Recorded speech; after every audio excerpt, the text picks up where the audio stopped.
Udaipur division में अब तक की सबसे शर्मनाक हार अगर कांग्रेस की नहीं हो तो मेरी बात पर आगे विश्वास करना बंद कर दें और इस सरकार की चूल्हे हिला देंगे। मैं आज दावे के साथ कह रहा हूँ। और मैं तो सचिन पायलट जी को भी कहा है कि उन्होंने कहा था जब उन्होंने जन संघर्ष यात्रा निकाली आरपीएससी से, कहा था मैं नौजवानों के पैरों के छालों की कसम खाता हूँ, मैं इस आरपीएससी का चेहरा बदल दूंगा। इस प्रकार के लोगों को जो कर रहे हैं उनके खिलाफ में मेरा आंदोलन जारी रहेगा। यकायक सीडब्ल्यूसी में चले गए, दूसरी जगह पर चले गए तो बंद हो गया। चेहरा कमल का फूल है, दुनिया के सबसे लोकप्रिय नेता नरेंद्र मोदी का चेहरा, हमारे मुख्यमंत्री का चेहरा है। और अभी हम इसे अगले महीने के अंदर हमारी यात्राएं चालू करेंगे जनता से जनसंपर्क करने के माध्यम के लिए। 4 यात्राओं के माध्यम से हम राजस्थान के हर कस्बे, हर गांव और हर विधानसभा तक जाएंगे और उसके बाद उसके समापन में देश के प्रधानमंत्री जी आएंगे और इस सरकार की चूल्हे हिला देंगे। मैं आज दावे के साथ कह रहा हूं।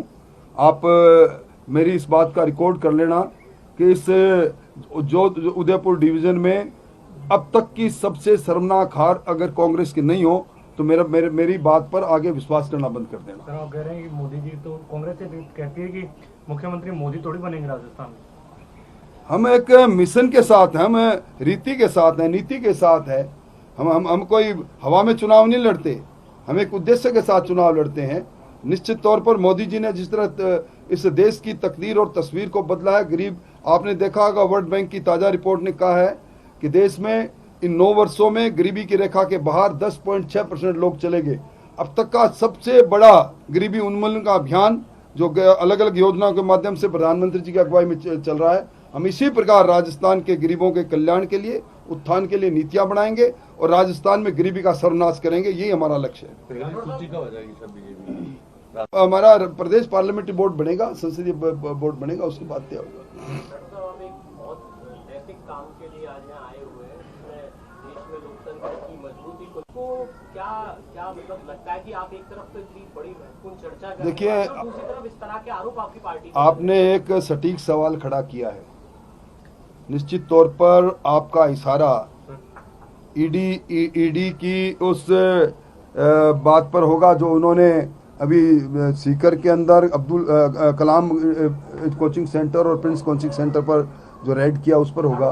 तो अजीत पवार वाले केस पर भी है जहां पर ईडी जब उनके यहाँ छापे मारने जाती है और थोड़े दिनों बाद जब अजीत पवार आपकी पार्टी में आ जाते हैं तो वो धुल जाते हैं। देखिए, अगर किसी भी प्रकरण के अंदर ईडी ने कोई भी कार्रवाई की है, अगर कार्रवाई अवैधानिक है तो कार्रवाई करने वाले व्यक्ति ने आज तक आगे आकर क्यों नहीं कहा। ये संस्थाएं हैं जो संस्थाएं कांग्रेस के समय में भी काम कर रही थी, अब भी काम कर रही है। पर अब आपने देखा होगा हमारा देश का जो टैक्स कलेक्शन है उसने एक बड़ी ऊंचाइयों को छुआ है। टैक्स पेयर अब ईमानदारी से टैक्स दे रहे हैं, ऑनलाइन टैक्स दे रहे हैं।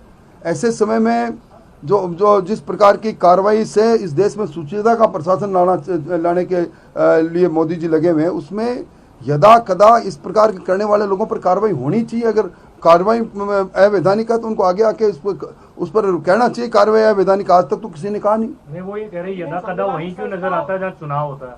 नहीं, चुनाव इसका चुनाव से कोई संबंध नहीं है। देखिए, दुनिया को पता है जब गारंटेड बैच आप चलाओगे और ये कहोगे कि आपको जो कोर्स पढ़ा रहे हैं इसके अंदर आपकी फीस 5 लाख रुपए एक महीने की होगी और आपके 100 क्वेश्चन के अंदर सारा पेपर आएगा, तो उसके बाद ईडी नहीं आए तो कौन आएगा।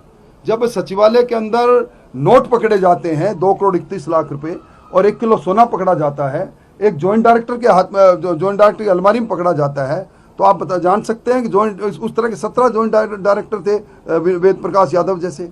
उसके ऊपर डायरेक्टर भी थे, उसके ऊपर एडिशनल डायरेक्टर भी थे। तो ये पूरी श्रृंखला को अगर खोदें तो भ्रष्टाचार की गंगोत्री कितनी आगे चलेगी। लेकिन डॉक्टर साहब ऐसी जांच है तो गुजरात में कई सारे पेपर लीक हुए, उनमें नहीं बैठी है, यूपी में बहुत सारे पेपर। अगर हम दूसरे प्रदेशों में पेपर लीक हो रहे हैं इसलिए राजस्थान की सरकार पेपर लीक कराएगी, अगर ये उनका ध्येय है और ये उनका तर्क है तो मुझे उनके तर्क देने के इस बात पर बड़ा हास्यपद लगता है कि इस प्रकार का। आज सरकार का अपना रिपोर्ट कार्ड दिखाएं। सरकार अब 1 महीने बाद आचार संहिता की गिरफ्त में आ जाएगी। सरकार का कार्यकाल पूरा हो रहा है और इस सरकार में जिस प्रकार नौकरियां लूटी गई किसी से छुपा हुआ नहीं है। और मैं तो सचिन पायलट जी को भी कहा है कि उन्होंने कहा था जब उन्होंने जन संघर्ष यात्रा निकाली आरपीएससी से, कहा था मैं नौजवानों के पैरों के छालों की कसम खाता हूं, मैं इस आरपीएससी का चेहरा बदल दूंगा, इस प्रकार के लोगों को जो कर रहे हैं उनके खिलाफ में मेरा आंदोलन जारी रहेगा। यकायक सीडब्ल्यूसी में चले गए, दूसरी जगह पर चले गए तो बंद हो गया। तो ये सत्ता संघर्ष है, ये चाहे सचिन पायलट हो चाहे दूसरे लोग हो। डोटासरा जी अब तक पिछले 6 महीने से काफी पद से हैं और निश्चित तौर पर जब एक दूसरे को जानते हैं पहचानते हैं तो मैं उन पर इसलिए नहीं बोल रहा कि मैं बोलूंगा उस समय जब परिणाम सामने होगा। सीएम साहब भी मन से बार बार आपको टारगेट कर रहे हैं, एक बार पाँव पे लगी उसके लिए बोल दिया, आज भी बोल मैंने तो आज भी मुख्यमंत्री जी को कहा कि मुझे आप बिल्कुल बिना सहारे के अचानक यकायक चलने लग गए, उसके लिए मैं आपको बधाई देना चाहूँगा। राहुल गांधी जी आए और सीएम साहब के सीएम साहब पैरों पर खड़े हो गए, इसलिए मैं तो उनको बधाई देना चाहता हूँ। मैंने उस वक्त भी सिर्फ एक ही बात थी, मैंने उनको कहा मुझे चिंता इस बात की है कि मैं राजस्थान का 8.5 वर्ष तक चिकित्सा मंत्री रहा हूँ, अंगूठे के 2 फ्रैक्चर के अंदर इलाज प्रॉपर नहीं हो रहा है, क्योंकि कैलस फॉर्मेशन का जो पीरियड है वो 21 दिन के बाद चालू हो जाता है और लगभग 35 दिन में पूरा हो जाता है।